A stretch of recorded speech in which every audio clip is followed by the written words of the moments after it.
హైదరాబాద్కు చెందిన మొహమ్మద్ అహ్మద్ అనే వ్యక్తి రష్యన్ సైన్యంలో చిక్కుకొని తన ఇష్టానికి విరుద్ధంగా రష్యా యుక్రెయిన్ యుద్ధంలో పోరాడవలసి వచ్చిందని పేర్కొంటూ తన బాధను వ్యక్తం చేస్తూ వీడియోలను విడుదల చేశాడు. ఖైరతాబాద్కు చెందినటువంటి 38 ఏళ్ల వ్యక్తి తన బాధను వీడియో ద్వారా చెబుతూ రష్యా నిర్మాణ రంగంలో ఉద్యోగం ఇప్పిస్తానని ఒక ఏజెంట్ హామీ ఇచ్చి దీనికి బదులు తనను సైన్యంలోకి పంపాడని చెప్పాడు.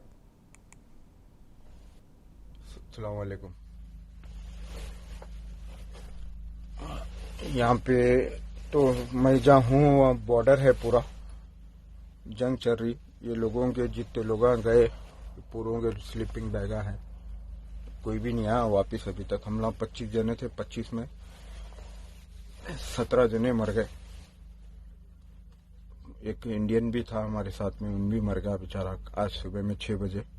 फिर आज खबर आई हमारे को कि उन मर गया बोल के. तो हम लोग 4 जने इंडियन बैठ गए थे, हम लोग नहीं जाते बोल के. वो गोली मार देते, वो करते ये करते बोल के.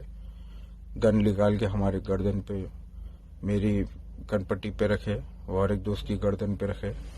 तूने गया तो तेरे को यहाँ मार देते, बोल देते कि तेरे को ड्रोन लग गया, बम गिर गया तेरे ऊपर बोल के, तेरी बॉडी कहीं भी दफनाए थे बोल के ऐसा कर रहे. तो फिर 2 दोस्त रेडी हुए जाने के वास्ते. मेरे पैर में प्लास्टर बने हुआ है, कुछ चलने नहीं आ रहा समझो. तो मैं अब 1 दिन की टाइम ले रहा हूँ. मेरा नंबर कल है सुबह में, तो कोशिश कर रहा हूँ. मैं कुछ भी नहीं कर सकता हूँ, क्या करते मेरी गलती हो गई. मगर एजेंट को नहीं छोड़ना. कई को बोलते वो एजेंट मेरे को लाके फंसाया यहाँ पे.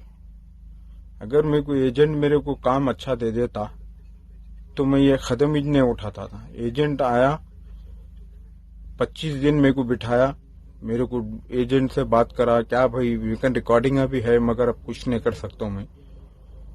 25 दिन मेरे को एजेंट बिठाया, काम नहीं दिलाया. मैं बोला उसको काम दिलाओ, हाउ दिलाता हूँ. मैं जो काम बोला वो काम नहीं कर रहे तुम. उन जो मेरे को काम दिलाया उन लगा मेरे को काम पे नहीं लेके जा रहे थे. 25 दिन बैठा मैं, खाली बेकार के झूठे बातें कर रहा था, वो कर रहा था. अगर दूसरी जगह पे काम पे गया तो उन लोग पैसे डुबा दिए. फिर तीसरी जगह पे गया, उन लोग भी डुबा दिए. यहाँ तक कि मेरे पैसे ट्रांसफर करने के भी खा गए.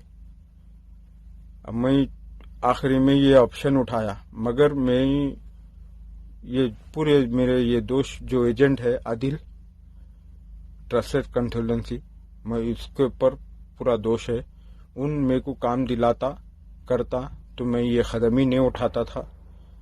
और मैं नहीं कदम उठाया नहीं. मेरे को जबरदस्ती लाया यहाँ पे, ऐसा बोल के ते को ये काम कराते बोल के. तो चलो काम ही छे बोल के मैं भी आ गया. ఇక యూనిఫామ్లో రికార్డ్ చేయబడినటువంటి వీడియోలో రాకెట్ కాల్పులు, తుపాకీ కాల్పుల శబ్దాలతో తనను బలవంతంగా పోరాట శిక్షణకు పంపించారని అతను చెబుతున్నాడు. తర్వాత ఫ్రంట్ లైన్లో ఉన్నటువంటి చేరామని ఆదేశించారని అహ్మద్ చెప్పాడు. యుద్ధంలో పోరాడడానికి నాకు ఆసక్తి లేదు. ఇక్కడ ప్రజలను ఒప్పించే ప్రయత్నాల్లో నేను విఫలమయ్యాను. నా కాలికి గాయమైంది. నేను వారికి చూపించాను, కానీ వారు బాధపడడం లేదు అని అతను చెప్పాడు.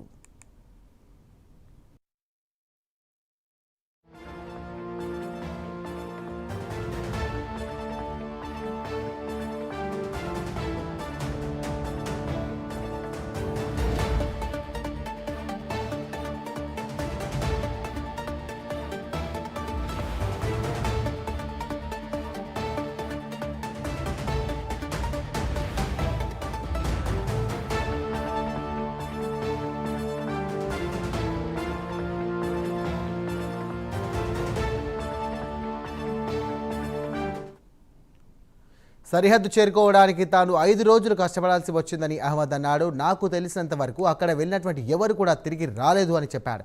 తాను ఆర్మీ వాహనం నుండి దూకి తప్పించుకోవడానికి ప్రయత్నించారని, ఈ ప్రయత్నంలో తన కాలు కూడా విరిగిందని కూడా అతను వెల్లడించాడు. వారు మమ్మల్ని పోరాడమని బెదిరించి నాపై ఆయుధం గురిపెట్టారు. వారు నా మెడకు తుపాకీ పెట్టి నన్ను కాల్చి చంపినట్లుగా చిత్రీకరించమని చెప్పారు అని అహ్మద్ మరొక వీడియోలో చెప్పాడు. తన 25 మంది తోటి రిక్రూట్మెంట్లో భాగంగా ఒక భారతీయుడితో సహా 17 మంది చనిపోయారని అతను తెలియజేశాడు. అయితే ఈ వివరాలు ఇంకా నిర్ధారించుకోవాల్సి ఉంది.